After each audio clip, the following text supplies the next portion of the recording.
Hi friends, आप सभी का आपके अपने यूट्यूब चैनल पढ़ाकू योद्धा में हार्दिक स्वागत है।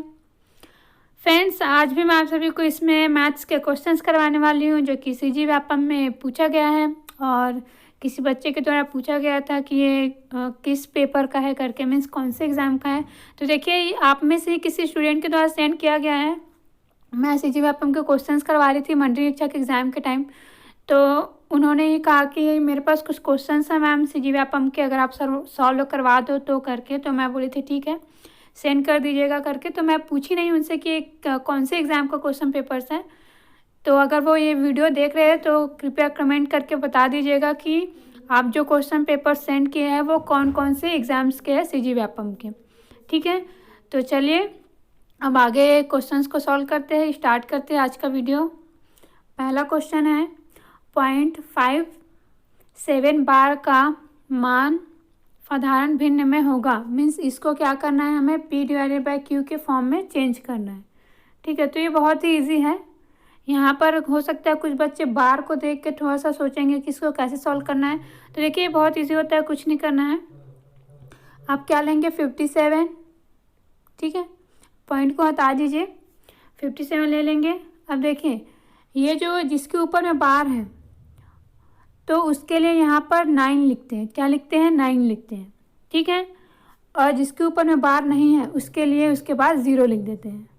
ध्यान रखेंगे, जिसके ऊपर में बार है उसके लिए 9 लिखेंगे पहले, और जिसके ऊपर में बार नहीं है उसके लिए यहाँ पर 0 लिखेंगे, और जिसके ऊपर में बार नहीं है उसको इससे घटा देंगे।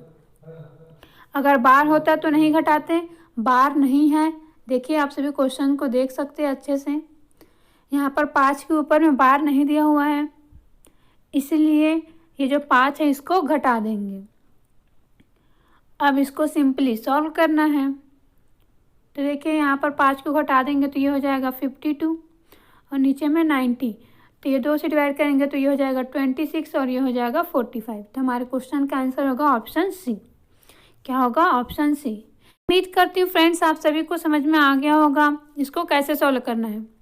अब देखिए फ्रेंड्स, अगर आप सभी जो है इससे रिलेटेड कुछ और क्वेश्चंस सॉल्व करना चाहते हैं मीन्स इसी प्रकार का, तो आप मुझे कमेंट करके बता सकते हैं। मैं इससे रिलेटेड 3-4 क्वेश्चंस आप सभी को एक वीडियो में अलग से समझा दूंगी। और कोई बच्चा जो है वो जियोमेट्री का पूछा था तो मैं उसको भी थोड़ा सा समझा दूंगी। अभी इस वीडियो को देख लीजिएगा, उसके बाद मैं जैसे मुझे टाइम मिलेगा मैं उसके लिए भी बना दूंगी। तो यहाँ पर इसका आंसर क्या निकला, ऑप्शन सी। अब आगे चलते हैं। देखते हैं फ्रेंड्स अगला क्वेश्चन। नीचे दिए गए चित्र में कोण बी रेशियो कोण सी इज इक्वल टू 2:3 है। तो हमें कोण बी प्लस कोण सी ज्ञात करना है। देखिए फ्रेंड्स, ये तो बहुत ही ज़्यादा इजी क्वेश्चन है। यहाँ पर इसका तो कोई मतलब बोलना चाहिए, इसको फालतू में दिया हुआ है, इसका यूज़ होना ही नहीं है इसमें। ठीक है, देखिए कैसे, यहाँ पर आप सभी देख रहे होंगे एक कोण दिया हुआ है 130 डिग्री।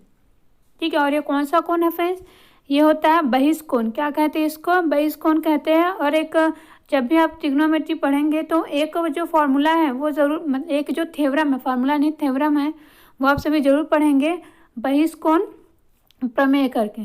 तो इसके अनुसार क्या होता है फ्रेंड्स, जो बाहर में कोई भी एंगल बनता है, मीन्स किसी भी एक भुजा को बढ़ाने पर बाहर में जो एंगल बनता है वो सुदूर अंतः कोणों के योग के बराबर होता है। मीन्स जैसा कि यहाँ पर बना है ये एंगल, तो ये जो एंगल है वो इन दोनों के योग के बराबर होता है, ये कहता है ये जो थ्योरम है वो। तो देखिए, ये 130 डिग्री है और इन दोनों एंगल का जो एडिशन है यही क्वेश्चन में पूछा गया है। तो हमारा आंसर क्या हो जाएगा, ऑप्शन डी। तो हमें सॉल्व करने की ज़रूरत ही नहीं है अगर आप सभी को बहिष्कोण प्रमेय जो है वो पता है तो। और मेरे ख्याल से सभी बच्चे जानते होंगे, इस प्रमेय से भली भांति परिचित होंगे। जैसे कि अगर आप सभी देखिए, अगर ये वाला भुजा मैं बढ़ाती हूँ ऐसे, ठीक है, तो यहाँ पर ये एंगल बनेगा और ये वाला जो एंगल है वो इन दोनों के एडिशन के बराबर होगा, कोण बी प्लस कोण ए। ठीक है, इसी तरीके से ये वाला जो है इन दोनों के एडिशन के बराबर रहा। वैसे अगर मैं इसको बढ़ाती हूँ तो ये वाला जो एंगल बनेगा वो इन दोनों के एडिशन के बराबर होगा। ठीक है, ये है बहिष्कोण प्रमेय। हमारे क्वेश्चन का आंसर क्या होगा, 130 डिग्री। आगे देखते हैं फ्रेंड्स अगला क्वेश्चन। अगला क्वेश्चन है, एक वृत्त की त्रिज्या 13 सेंटीमीटर है तथा उसकी एक जीवा की लंबाई 10 सेंटीमीटर है, उस जीवा की केंद्र से दूरी होगी। तो देखिए फ्रेंड्स, ये भी जो है वो सर्कल से रिलेटेड क्वेश्चन है और ये भी ट्रिग्नोमेट्री के ज्योमेट्री के अंतर्गत हम लोग पढ़ते हैं। ज्यामिति जब भी आप सभी पढ़ेंगे तो ये सब चीज़ें ज़रूर पढ़ते हैं। तो देखिए यहाँ पर कुछ नहीं है, क्या पूछा गया है, एक सर्कल है, ठीक है, मान लेते ये उसका केंद्र है, ये हो जाएगा व्यास, ठीक है, और ये हो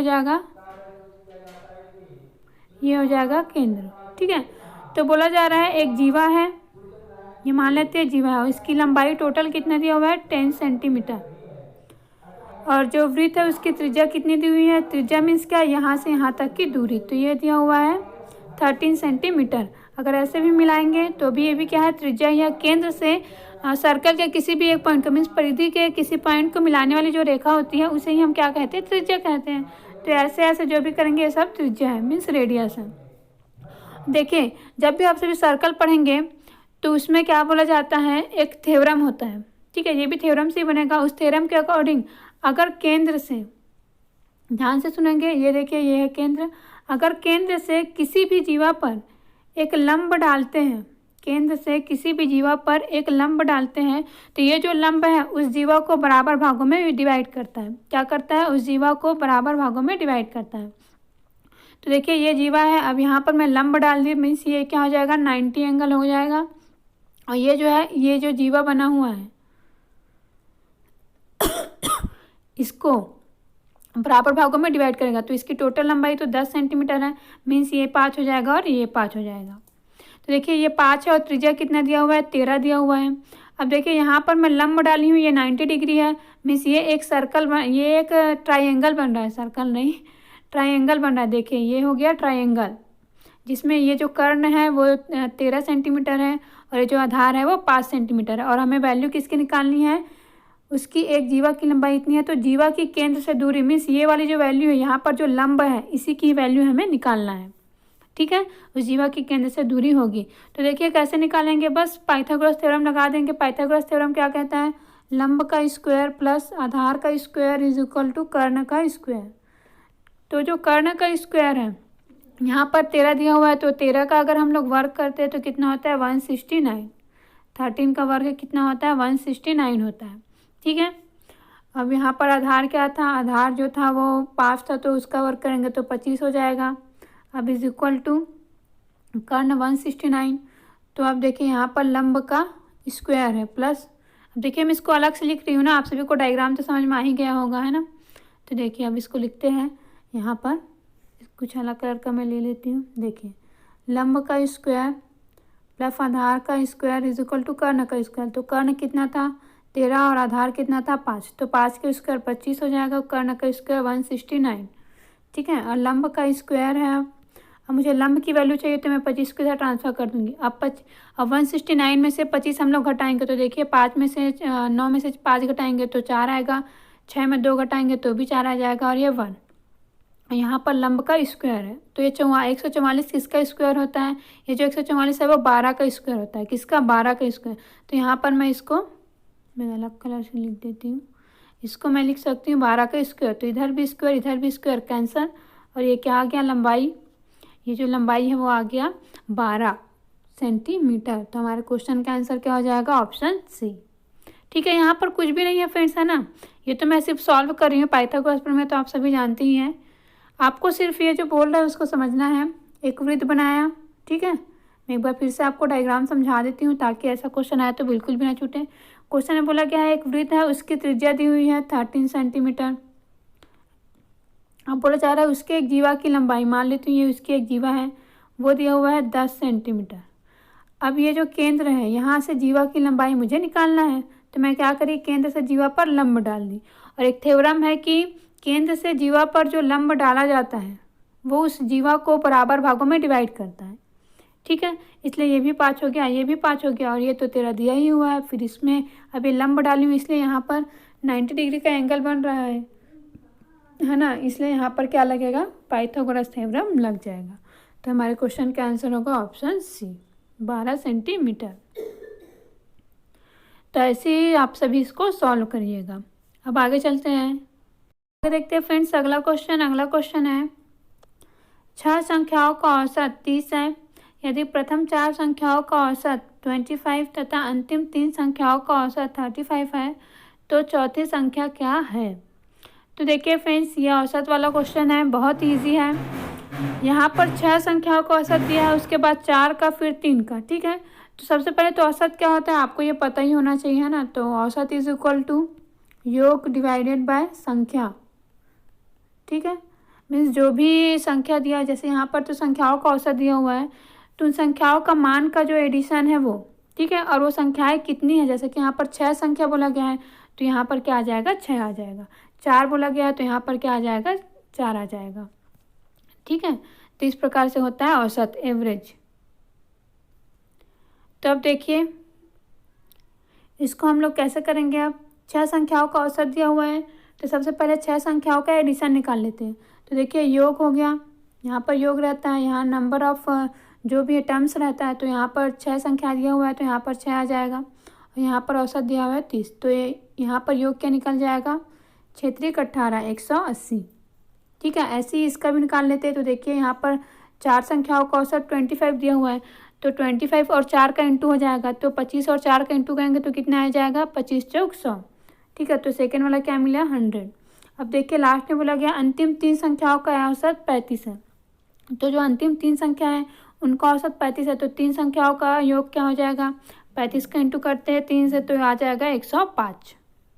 ठीक है, तो देखिए ये टोटल है 6 संख्याओं का औसत। यहाँ पर 4 संख्याओं का औसत है सामने के, और यहाँ पर 3 संख्याओं का औसत है पीछे का।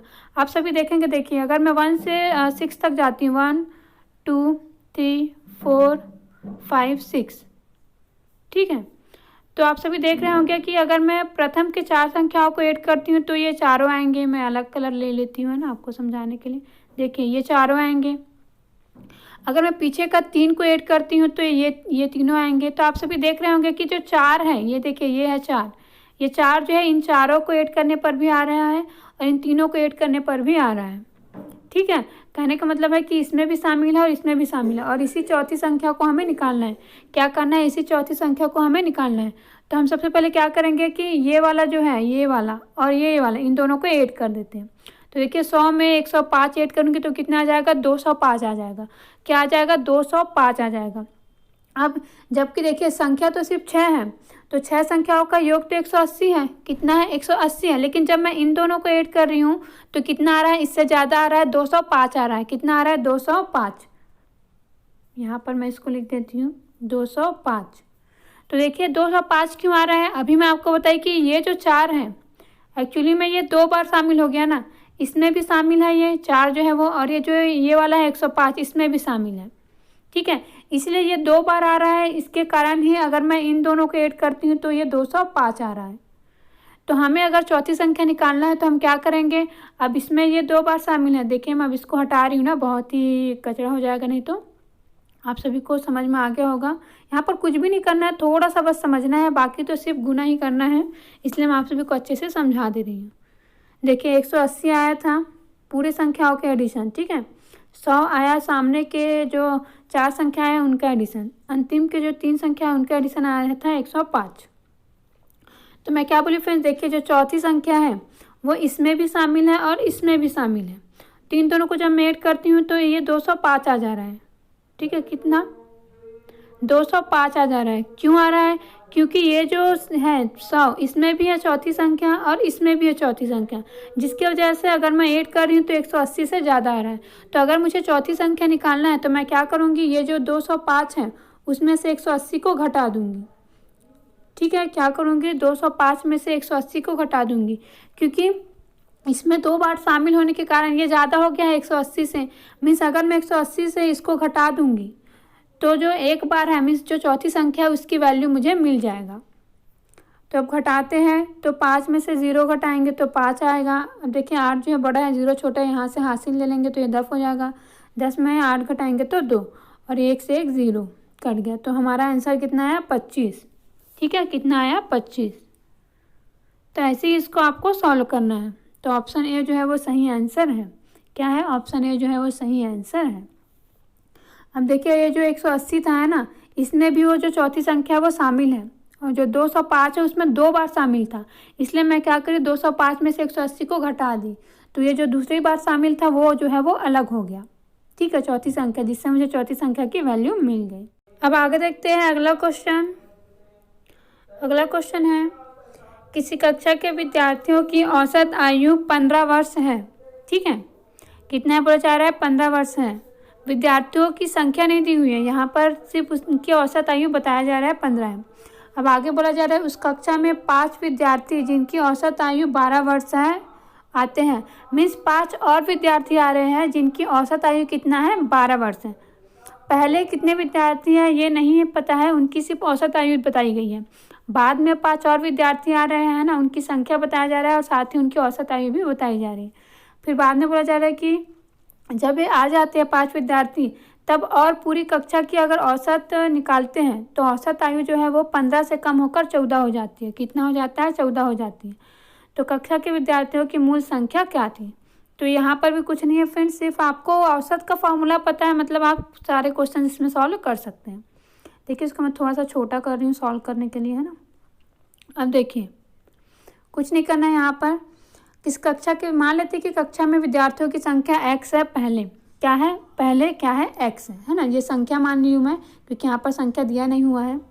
तो देखिए संख्या जो है मैं x मान ली हूँ और यहाँ पर औसत आयु कितना दिया हुआ है, 15 दिया हुआ है। कितना दिया हुआ है, 15।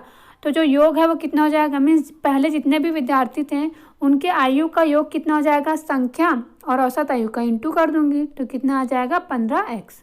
अभी मैं पिछले क्वेश्चन में अच्छे से बताई हूँ इसलिए यहाँ पर डायरेक्टली बता रही हूँ। ठीक है, फिर से फार्मूला नहीं लिख रही हूँ, ध्यान से सुनेंगे। औसत आयु दिया हुआ है, मैं संख्या मान ली हूँ कि मान लेते हैं कि x थे क्योंकि यहाँ पर नहीं दिया हुआ है। तो जब मुझे टोटल निकालना है इन सभी जितने भी स्टूडेंट्स हैं उन सभी का जो आयु है वो टोटल कितना है, तो मैं क्या करूँगी, औसत और संख्या को इंटू कर दूँगी तो कितना आ गया, 15x आ गया। अब उसके बाद बहुत जा रहा है कि 5 विद्यार्थी और आते हैं जिनकी औसत आयु 12 है। तो ये जो 5 विद्यार्थी आए हैं इनकी टोटल आयु कितनी हो जाएगी, औसत आयु 12 है और संख्या में 5 है, दोनों का इंटू करेंगे तो 12 पंचे 60। कितना हो जाएगा, 12 पंचे 60। अब बोला जा रहा है कि पूरी कक्षा की अब औसत आयु जो है वो कम होकर 14 हो जाती है।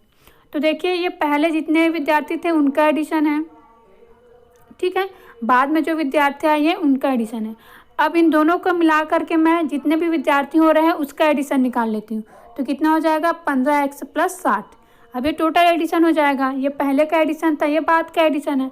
बाद का एडिशन कहने का मतलब है बाद में जो बच्चे आए थे उन सभी का एडिशन है। ये बाद में जो बच्चे आए थे उनकी आयु जो भी था उन सबको मिला करके टोटल इतना हो रहा था। तो इन दोनों को अब मिलाऊंगी तो अब जो है विद्यार्थी जितने भी उन सभी का टोटल निकलेगा। ठीक है, तो यहाँ पर ये टोटल निकला है अब जितने भी संख्या में विद्यार्थी हैं उनका। अब बोला जा रहा है कि औसत कितना है, 14 है। कितना है, 14 है। और नीचे में अब संख्या कितना हो जाएगा, पहले मैं क्या मान ली हूँ, पहले जो विद्यार्थी थे मान ली थी मैं कि उनकी संख्या x है क्योंकि नहीं दिया हुआ है तो यहाँ पर x लिखेंगे। और 5 बाद में आए हैं, यहाँ पर दिया हुआ है तो अब टोटल संख्या कितना हो जाएगा, x + 5 हो जाएगा। कितना हो जाएगा, x + 5।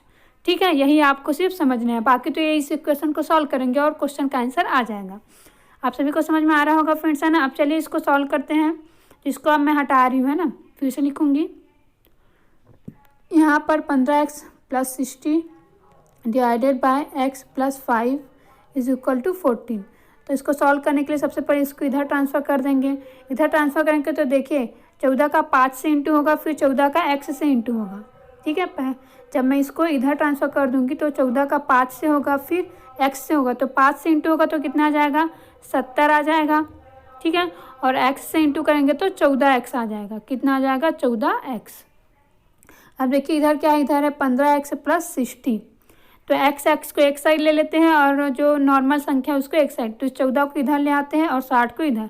तो देखिए 15x में से 14x घटाऊंगी तो क्या मिलेगा, मुझे सिर्फ x मिलेगा। और 70 में 60 घटाएंगे तो x की वैल्यू कितनी मिलेगी, 10 मिल जाएगा। ठीक है, और यही क्या है फ्रेंड्स, पहले जो कक्षा में विद्यार्थी थे उसकी संख्या, और वही पूछा गया है कक्षा के विद्यार्थियों की मूल संख्या क्या थी, 10 थी। तो ऑप्शन देखते हैं कौन सा ऑप्शन सही है, ऑप्शन ए 10।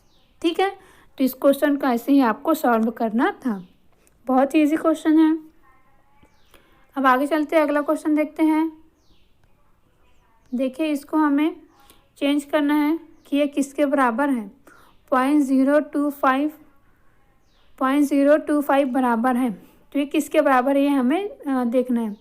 तो यहाँ पर देखिए फ्रेंड्स, इसको सॉल्व करने के लिए क्या करना है हमें, कुछ भी नहीं। अब ये जैसा कि यहाँ पर मैं देखूँगी, देखिए ये 25% के बराबर तो कभी भी नहीं हो सकता। क्यों नहीं हो सकता, देखिए फ्रेंड्स, यहाँ पर क्या दिया हुआ है, पॉइंट के बाद 3 संख्या दी गई है। क्या दिया गया है, 3 संख्या दी गई है। तो अगर 25% लिखा हुआ है तो देखिए 25 के नीचे 100 करूँगी तो सिर्फ क्या हो जाएगा, पॉइंट के पास सिर्फ 2 संख्याएँ आएंगी। कितनी संख्याएँ आएंगी, 2 संख्याएँ आएंगी।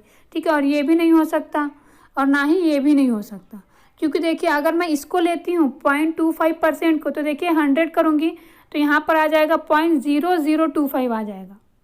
समझ में आ रहा है, जबकि मेरे को तो सिर्फ 0.025 चाहिए। तो मेरा आंसर क्या होगा फ्रेंड्स, ऑप्शन सी। ठीक है, देखिए 2.5 है, परसेंट है तो नीचे 100 आएगा।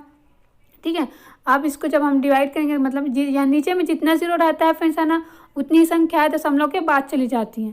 तो देखिए यहाँ पर 2 जीरो है तो पहले तो 2 दशमलव के बाद चला जाएगा, अब 1 जीरो और बचेगा तो उसके लिए यहाँ पर 0 लगा देंगे। तो हमारे क्वेश्चन का आंसर है ऑप्शन सी। तो ये बहुत ही ईजी क्वेश्चन था, यहाँ पर कुछ भी सॉल्व करने लायक नहीं है।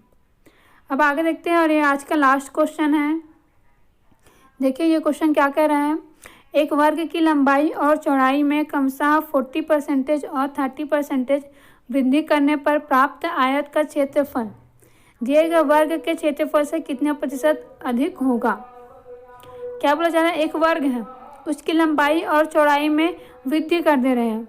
ठीक है, मीन्स देखिए जो वर्ग होता है फ्रेंड्स है ना, वो जो वर्ग है वो नॉर्मली उसका जो चारों भुजा होता है वो बराबर होता है, इसलिए यहाँ पर क्या किया गया है कि जो लंबाई है उसमें ज़्यादा वृद्धि की गई है, देख सकते हैं, जिससे जो लंबाई है वो लंबा हो जाए और लंबाई बढ़ जाए और चौड़ाई को कम कर जाए। क्योंकि आयत क्या होता है फ्रेंड्स, आयत में लंबाई होती है और चौड़ाई होता है, जबकि वर्ग में सिर्फ उसकी सारी चारों भुजाएं बराबर होती है। तो इसलिए यहाँ पर ऐसा करके बताया गया।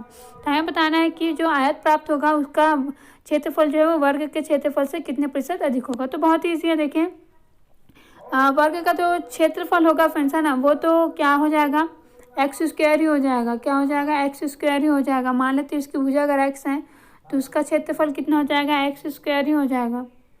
ठीक है, अब इस x में देखिए भुजा मैं क्या मान रही हूँ, ध्यान से सुनेंगे। ठीक है, मैं मान ली हूँ भुजा x है, किसकी भुजा, वर्ग की। तो वर्ग का क्षेत्रफल क्या होता है, उस भुजा का स्क्वायर, तो इसलिए इसकी जो क्षेत्रफल हो जाएगा जो वर्ग है उसका हो जाएगा x²। अब देखिए इसी x को एक बार 40% बढ़ाया गया है, एक बार 30%, क्योंकि वर्ग की चारों भुजा बराबर है, ये भी x है, ये भी x है, ये भी x। तो क्या किया गया इसमें, ये जो अगर मैं इसको लंबाई मानती हूँ तो इसको 40% बढ़ा दिया गया है, इसको चौड़ाई मानते हैं तो इसको 30% बढ़ा दिया गया है। तो कहाँ से बढ़ाया, x से ही तो बढ़ाया ना। और मैं आपको पहले ही बता चुकी हूँ कि कोई भी कुछ भी लेते हैं हम, लंबाई चौड़ाई कुछ भी एनीथिंग, तो अपने आप में वो 100% होता है। ठीक है, तो 40% का वृद्धि की है फ्रेंड्स, तो 40% का वृद्धि मीन्स 140% कर दिए। ठीक है, और 30% का वृद्धि किया मीन्स इसको 130% कर दिए। कितना, 130%। तो परसेंट इसलिए नीचे में 100 आ जाएगा। देखिए 30 जीरो से ये जीरो कैंसिल, ये जीरो से ये जीरो कैंसिल। ठीक है, तो ये जो चौड़ाई है वो कितना आ रहा है, 13x/10 आ रहा है ना। यहाँ पर भी इसको भी वैसे ही रख देते हैं, 14x/10 आ रहा है। जो सॉरी लंबाई जो है वो 14x/10 आ रहा है और जो चौड़ाई है वो 13x/10 आ रहा है। अब देखिए जो आयत है उसका क्षेत्रफल क्या होता है, लंबाई गुणित चौड़ाई होता है। तो चलिए दोनों को इंटू कर देते हैं। तो लंबाई कितना है, 14x/10, और जो लंबाई और जो चौड़ाई था वो कितना था, 13x/10। अब दोनों का इंटू करेंगे तो कितना आ जाएगा, ये 13 है और ये 14 है। ठीक है, तो देखिए 13 का पहाड़ा पड़ते हैं, 13 कम 13 13 26, 13 3 40, 13 चौक 52। तो यहाँ पर 2 हो गया, हासिल में 5, 13 कम 13, 13 और 5 कितना होता है, 18। तो ये हो गया 182। ठीक है, अब देखिए नीचे में दोनों का इंटू करेंगे तो ये हो जाएगा 100, और x का इंटू होगा तो ये हो जाएगा x²। क्या हो जाएगा, x²। ठीक है, अब देखिए आगे हमने क्या देखा था, यहाँ पर जो वर्ग का जो क्षेत्रफल निकला था वो x² निकला था।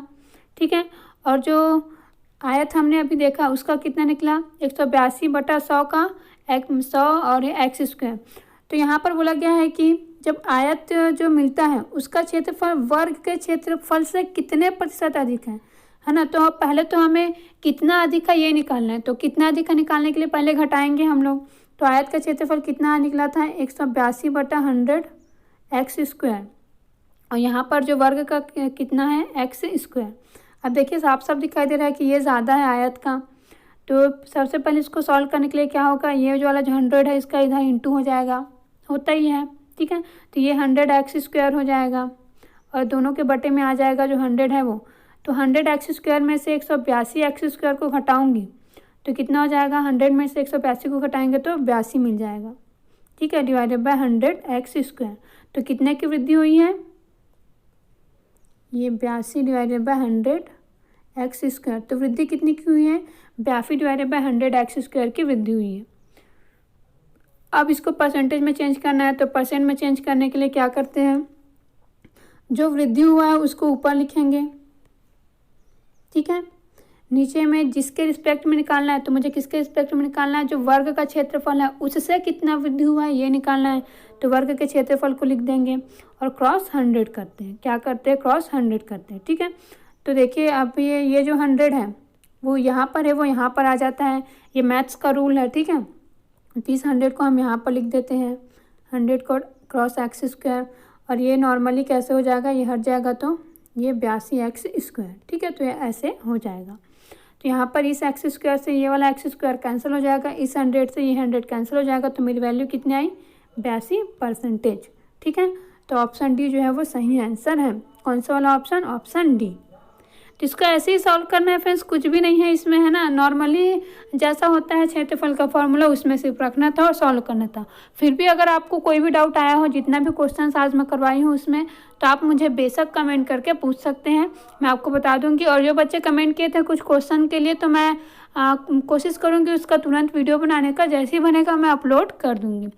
और आप सभी जो है हमारे वीडियो को ज़्यादा से ज़्यादा लाइक और शेयर ज़रूर करिएगा, और जो नए बच्चे हैं वो भी सब्सक्राइब कर लीजिएगा। And thank you friends.